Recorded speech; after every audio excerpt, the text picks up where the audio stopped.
3,000 ಜನ ಬ್ರಿಟಿಷರು 50,000 ಜನರ ಸೈನ್ಯನ ಸೋಲಿಸಿದ್ರು ಅಂದ್ರೆ ನಂಬ್ತೀರಾ? ಹೌದು, ಇದು ಯುದ್ಧ ಅಲ್ಲ, ಭಾರತದ ಇತಿಹಾಸದ ಅತಿ ದೊಡ್ಡ ವಂಚನೆ.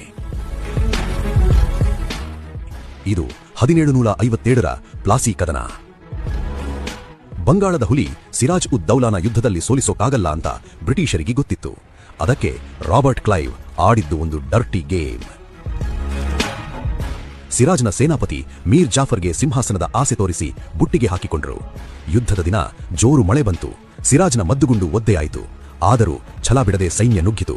ಆದ್ರೆ ಅಲ್ಲಿ ಕಾದಿತ್ತು ಆಘಾತ. ಸೇನಾಪತಿ ಮೀರ್ ಜಾಫರ್ ತನ್ನ ಇಡೀ ಸೈನ್ಯದ ಜೊತೆ ಯುದ್ಧ ಮಾಡದೆ ಗೊಂಬೆ ಥರ ಸುಮ್ಮನೆ ನಿಂತಿದ್ದ. ಸ್ವಂತ ಮಣ್ಣಿನ ಮಗನ ದ್ರೋಹದಿಂದ ಸಿರಾಜ್ ಸೋತ. ಅಲ್ಲಲ್ಲ, ಭಾರತವೇ ಸೋತಿತ್ತು. ಅಲ್ಲಿಂದಲೇ ಶುರುವಾಯಿತು 200 ವರ್ಷಗಳ ಬ್ರಿಟಿಷ್ ಗುಲಾಮಗಿರಿ.